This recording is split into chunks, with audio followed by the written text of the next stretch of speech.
আসসালামু আলাইকুম। ববিস নিউ ব্লগে আপনাদের সবাইকে স্বাগতম। আশা করি আপনারা সবাই ভালো আছেন। আলহামদুলিল্লাহ আমি অনেক ভালো আছি। যেহেতু প্রচুর পরিমাণে শীত পড়ে গেছে, তাই আমাদের জানা উচিত কোন ভিটামিনের অভাবে অতিরিক্ত শীত লাগে। আসুন জেনে নেই। বিভিন্ন সমীক্ষায় দেখা গেছে ভিটামিন B12 এবং আয়রনের ঘাটতি হলে আমাদের প্রচুর পরিমাণে শীত লাগে। ভিটামিন B12 এবং আয়রনের অভাবে আর কোন সমস্যায় আমরা পড়ি তা আমরা আজকে জানব।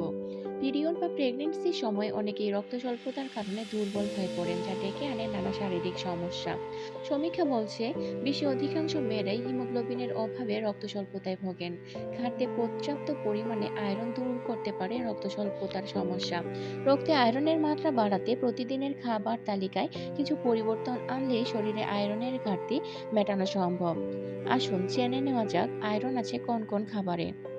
কাঁচা কলা, কলার থোড়, কলার মোচা, ডালিম, পেয়ারা, বেদানা, এছাড়াও বিভিন্ন ধরনের শাকসবজি। এরপরে আমরা জানবো ভিটামিন B12 এর অভাবে কোন লক্ষণ দেখা যায়। ভিটামিন 12 এর অভাব হলে আমাদের ক্লান্তি, অলসতা, বিষণ্ণতা, শ্বাসকষ্ট এবং স্নায়ুর সমস্যা হয়। এছাড়াও ভিটামিন B12 এর অভাবে বিভিন্ন ধরনের শ্বাসকষ্ট হওয়ার সাথে সাথে রক্ত স্বল্পতার লক্ষণও প্রকাশ পায়। আয়রন এবং ভিটামিন B12 সম্পর্কে আমরা অনেক কিছুই জানলাম। যদি আপনাদের কাছে ভিডিওটি ভালো লাগে তাহলে অবশ্যই সাবস্ক্রাইব করে দিবেন।